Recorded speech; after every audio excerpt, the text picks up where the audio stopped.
प्रिय विद्यार्थियों, आज हम लोग अपवाह तंत्र के बारे में पढ़ेंगे। Drainage system. अपवाह तंत्र क्या होता है?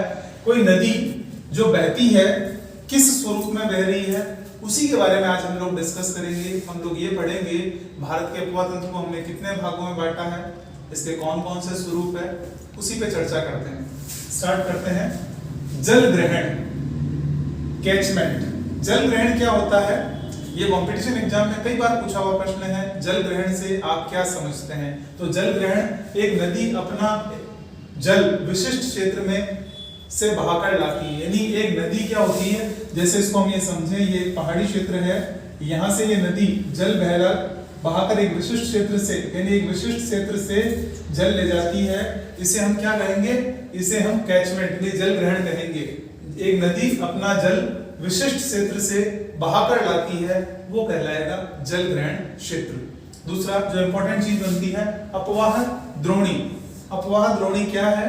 एक नदी अपनी सहायक नदियों द्वारा अपवाहित क्षेत्र को अपवाह द्रोणी कहते हैं। यानी एक नदी अपनी सहायक नदियों के साथ जिस क्षेत्र से बहती है वो अपवाह द्रोणी कहलाएगी। जैसे इसको अगर हम समझें तो ये नदी है, तो नदी की ये सहायक नदियां द्रोणियां जिस रूप में बह रही, तो ये पूरा का पूरा क्या कहलाएगा?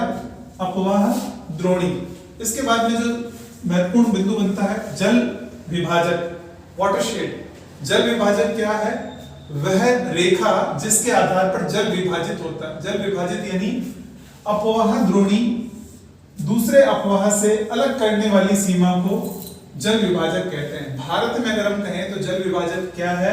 भारतीय क्षेत्र को अगर हम समझें तो ये हमारे भारत का मानचित्र को अगर हम देखें तो ये हमारा दक्षिणी भारत है, और दक्षिणी भारत में यहाँ से ये इस तरह से अरावली पर्वतमाला के सहारे ये इस तरह से पूरा ये पश्चिमी घाट को लेते हैं। ये जल विभाजक रेखा है।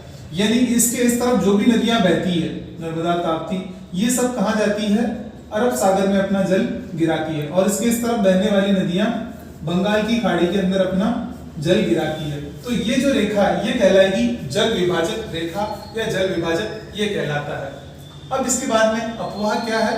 नदी का किसी एक निश्चित स्वरूप में बहना अपवाह कहलाता है। और अपवाह तंत्र क्या है? नदी अपनी सहायक नदियों के रूप में जिस निश्चित स्वरूप में बहती है वो अपवाह तंत्र कहलाता है। उसके बाद में हमने पढ़ा जल ग्रहण। जल ग्रहण क्या है? नदी एक विशिष्ट क्षेत्र से जो जल लाती है, जल ग्रहण कहलाता है। उसके बाद में हमने जल विभाजक की बात की। भारत के अपवाह क्षेत्र को मुख्य रूप से 3 भागों में बांटा जा सकता है। एक बंगाल की खाड़ी का अपवाह, ये बंगाल की खाड़ी है हमारी, ये इस तरफ, ये यहाँ श्रीलंका, और दूसरा है अरब सागर का अपवाह, ये अरब सागर इस तरफ। यानी वे नदियां जो बंगाल की खाड़ी में जल गिराती है, बंगाल की खाड़ी के अपवाह क्षेत्र की नदियां कहलाती है। दूसरी वे नदियां जो अरब सागर में अपना जल गिराती है, अरब सागर का अपवाह कहलाती है। इसके अलावा एक और यहाँ देखने को मिलता है जिसको हम अंत अपवाह कहते हैं। यानी कि ये क्षेत्र, यहाँ की नदियां कहीं पे भी अपना जल नहीं गिराती है, भूमि में विलीन हो जाती है। मुख्य रूप से 2 भागों में बांटा गया है, बंगाल की खाड़ी और अरब सागर। अब आती है बंगाल की खाड़ी का प्रतिशत। बंगाल की खाड़ी में भारत की मैक्सिमम यानी 77% नदियां यहाँ अपना जल गिराती है। यानी बंगाल की खाड़ी का जो अपवाह है, 77% नदियां अपना जल बंगाल की खाड़ी में गिराती है। कौन कौन सी नदियां हैं? गंगा, ब्रह्मपुत्र, यमुना, कृष्णा, गोदावरी। ये सारी नदियां, ये यहाँ से गंगा, ये इस तरफ से ब्रह्मपुत्र, ये इधर से गोदावरी, कृष्णा, ये सारी नदियां आके यहाँ अपना जल गिराती है। इस 77%, 77%। दूसरा अपवाह है अरब सागर। तो अरब सागर का अपवाह ये लगभग कितना है? 23%, 23% अपवाह ये आता है। इसमें मुख्य रूप से नदी की बात करें तो ये सबसे पहले सिंधु नदी, सिंधु के बाद राजस्थान में बहने वाली जो विंध्याचल पर्वत से निकलती है, राजस्थान में बहते हुए गुजरात में जाती है, माही नदी, फिर नर्मदा और ताप्ती, ये अरब सागर की प्रमुख नदियां हैं। इसके बाद नेक्स्ट जो आता है भारत में अपवाह तंत्र।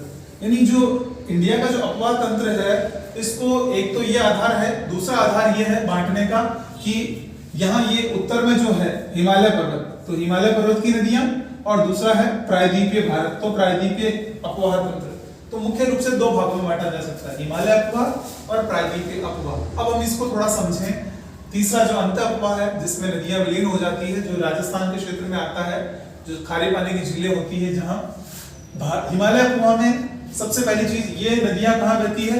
पर्वतीय क्षेत्रों में बहती है, जबकि प्रायद्वीपीय अपवाह तंत्र में ये नदियां पठारों के अंदर बहती है, ज्यादा ऊंचाई पे नहीं बहती है। दूसरा, ये नदियां वी आकार की घाटी गार्ज कैनियन बनाती है, जबकि यहाँ ये नदियां वी आकार की घाटी बनाती है, लेकिन छोटी साइज में बनाती है, क्योंकि यहाँ हिमालय पर्वत की अपेक्षा यहाँ की ऊंचाई कम है। तीसरा, अगर हम देखें तो ये मैदानी भाग में आकर क्या करती है? चापाकार मार्ग अपना लेती है। चापाकार मार्ग जैसा कि ये इस तरह से घूमती हुई फिर निकलती है, इसके साथ बहुत बड़ा अवसाद होता है, मिट्टी लाती है, इसलिए क्या करती है? नदियां मुड़ जाती है, अपना मार्ग बदलती रहती है। और इसी कारण बिहार की का शोक, कोसी नदी बिहार का शोक कहलाती है, क्योंकि ये अपनी अपवाह प्रणाली के कारण मार्ग बदलती रहती है और यहाँ से बिहार में बहुत ज्यादा विनाश होता है, इसलिए इसे बिहार का शोक भी कहते हैं। और प्रायद्वीपीय अपवाह प्रणाली की अगर हम बात करें तो प्रायद्वीपीय अपवाह प्रणाली हिमालय अपवाह प्रणाली की अपेक्षा इनकी नदियों की स्पीड धीमे होती है। यहाँ की नदियां तीव्र गति से बहती है और पर्वतीय क्षेत्रों में बहने के कारण यहाँ पे जल विद्युत का उत्पादन अधिक होता है। बाकी हम अगली वाली क्लास में ये पढ़ेंगे कि नेक्स्ट जो नदियां हैं उसके बारे में हम अध्ययन करेंगे। आपको अगर ये वीडियो अच्छा लगा तो अपने मित्रों से शेयर करें, लाइक करें। Thank you.